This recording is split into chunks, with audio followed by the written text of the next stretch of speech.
Hello दोस्तों, welcome to my channel tips from Ajay.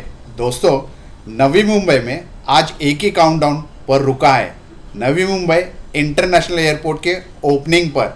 लेकिन ये जगह ऐसी है जहां काउंटडाउन सिर्फ एक्साइटमेंट ही नहीं है, पूरे कमर्शियल मार्केट का तापमान बढ़ा रही है। पुष्पक नगर, जी हाँ दोस्तों, वही पुष्पक नगर जो उल्वे के बिल्कुल बगल में एयरपोर्ट के डायरेक्ट इन्फ्लुएंस जोन में बैठा है। और ये वही जगह है जो आज सबसे बड़ा सवाल सिर्फ यही नहीं कि एयरपोर्ट कब खुलेगा, सवाल यह है एयरपोर्ट खुलने से पहले पुष्पक नगर में कमर्शियल ऑफिसेज खरीदने का एक स्मार्ट मूव है या ये रिस्की बेट है। क्योंकि ज़मीन पर तस्वीर सिर्फ सुनने जैसी नहीं है, तथ्य एकदम अलग कहानी बताते हैं। एक तरफ एक छोटा कमर्शियल ऑफिसेज शुरू हो रहे हैं और दूसरी तरफ बड़े शोरूम्स की कीमतें कई करोड़ों तक पहुंच चुकी है। मतलब बाजार सिर्फ प्लानिंग नहीं कर रहा है, ग्राउंड पर एक्टिव भी हो रहा है। लेकिन कहानी यही ख़त्म नहीं होती। पुष्पक नगर की ताकत सिर्फ कीमतों में ही नहीं है, बल्कि लोकेशन की अंडर करंट डिमांड में है। एयरपोर्ट के कुछ ही मिनटों की दूरी पर होना मतलब logistics, office backend, hoteling, retail franchisee और छोटे ऑफिसेस, इन सब की मांग नेचुरल तरीके से पैदा होने वाली है। और यही डिमांड दो सोर्सेज से आती है, एक एयरपोर्ट ट्रैफिक से और दूसरा रेसिडेंशियल इनफ्लो से। क्योंकि पुष्पक नगर खुद एक नई टाउन स्टाइल रेसिडेंशियल बेल्ट बन रहा है। जनसंख्या बढ़ेगी प्लस फुटफॉल बढ़ेगा तो कमर्शियल डिमांड ऑटोमेटिकली बढ़ेगा। लेकिन अब आता है असली ट्विस्ट, क्या ये बूम गारंटेड है? नहीं, इस वीडियो का कोर है। क्योंकि जो बातें बिल्डर्स की ब्रोशर्स में नहीं लिखी होती है वही इन्वेस्टर को सबसे ज़्यादा नुकसान करा सकती है। Infrastructure delivery delays, over supply का खतरा, कारपेट वर्सेस बिल्ट अप का एरिया का कन्फ्यूजन और एक्चुअल रेंट यील्ड जो अभी तक फिक्स्ड नहीं है। यही वो सवाल है जिनके बिना इन्वेस्टमेंट सिर्फ एक्साइटमेंट ही होता है, स्ट्रैटेजी नहीं होता है। दोस्तों, हर इन्वेस्टमेंट की पूरी कहानी सिर्फ बूम नहीं होती, कुछ हिस्से धुंधले होते हैं जो आपको पता होना ज़रूरी है। तो अगर आप पुष्पक नगर में ऑफिसेस खरीदने का सोच रहे हैं या एयरपोर्ट इम्पैक्ट से पैसा बनाना चाहते हैं तो ये वीडियो आपकी पूरी क्लैरिटी सेट कर देगा। चलिए शुरू करते हैं पुष्पक नगर कमर्शियल ट्रूथ के रियल इन्वेस्टिगेशन के साथ। तो दोस्तों, ये काफ़ी इंटरेस्टिंग वीडियो होने वाला है, वीडियो अंत तक देखिए और फिर कमेंट करके बताइए आपको वीडियो कैसे लगा। तो चलिए दोस्तों, इस विषय को लेके आगे चर्चा शुरू करते हैं।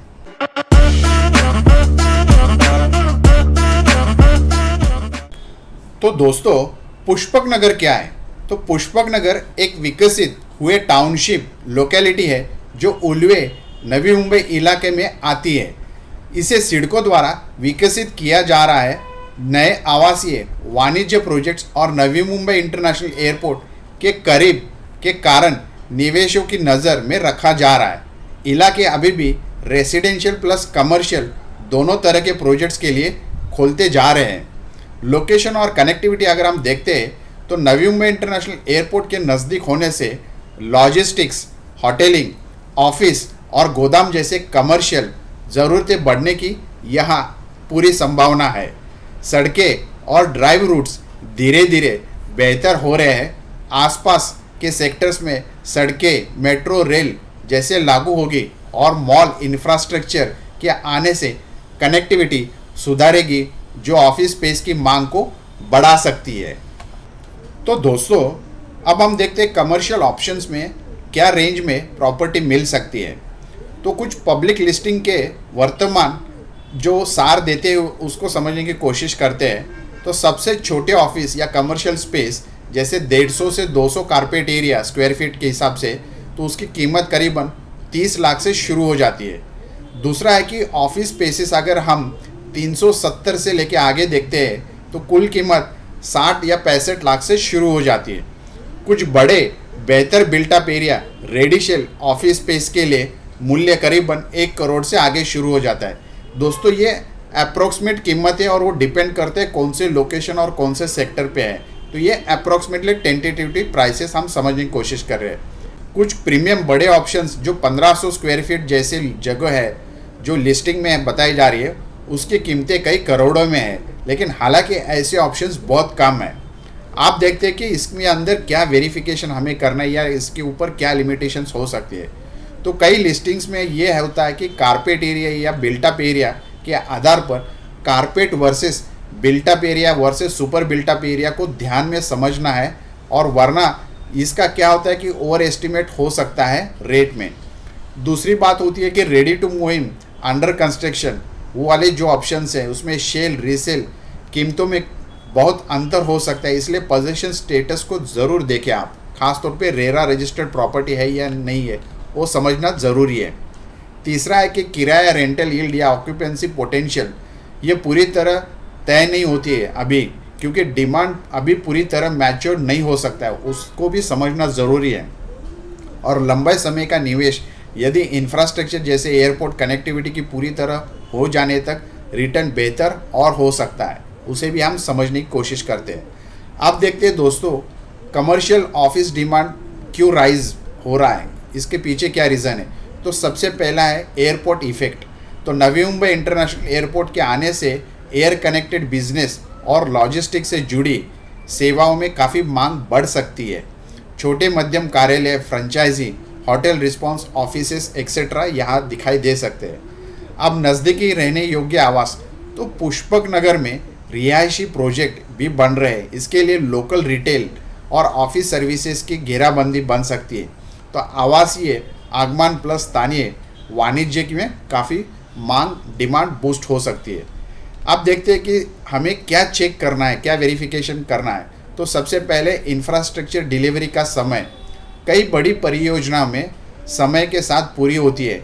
यदि सड़क, मेट्रो या एयरपोर्ट संबंधित योजनाएं होती है तो पूरी होने में देरी होने के चांसेस हो सकते हैं, तो उसी तरह उसके रिटर्न भी अफेक्ट होते हैं या स्पिल ओवर इफेक्ट हमें दिखाई देते हैं। तो हमें यह देखना है कि डिलीवरी कैसे समय to properly time to time क्या नोटिफिकेशन और किस तरह से इसकी प्रोग्रेस है, उसको वॉचफुली हमें समझना है।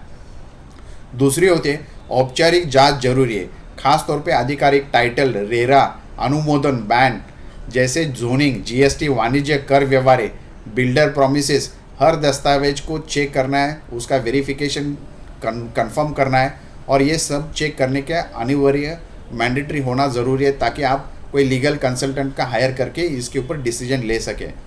ओवर सप्लाई की संभावना, जैसे जैसे कई बिल्डर्स वाणिज्य स्पेस लाते हैं, कुछ इलाकों में सप्लाई ओवरफ्लो हो सकता है, तो भी हमें देखना है।